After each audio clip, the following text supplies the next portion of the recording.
பனைமரம் ஏன் முக்கியம்னு சொல்றேன் தெரியுமா?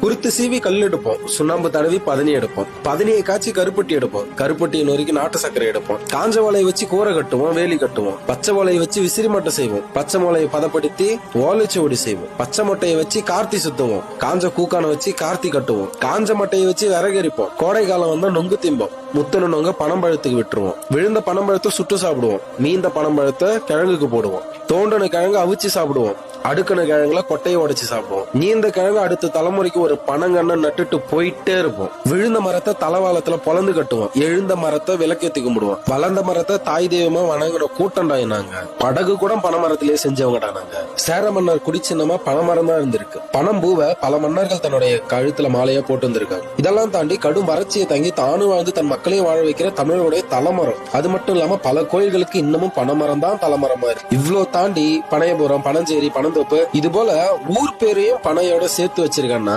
தமிழனுக்கும் பனைக்கும் எவ்வளவு பிரிக்க முடியாத ஒரு உறவுன்ட்டு தெளிவா புரியுது. இப்படி தமிழரோட நாகரிகம், பண்பாடு, இலக்கியம், வரலாறு இது எல்லாத்தையும் தாங்கி நிக்கிற இந்த ஓலைச்சுவடையோடைய பெற்றோர்களான பனைமரங்கள் தான் தமிழர்களுடைய மூலாதார வாழ்வாதாரமா இருந்திருக்கு. இன்னைக்கு இது எல்லாத்தையும் விட்டுட்டு அப்படி நகர்ந்து என்னத்த பண்ண போறோம்? சங்க இலக்கியங்கள்ல பல இடங்கள்ல பனைமரத்தினை பத்தின குறிப்பு இருக்கு. Download ShareChat.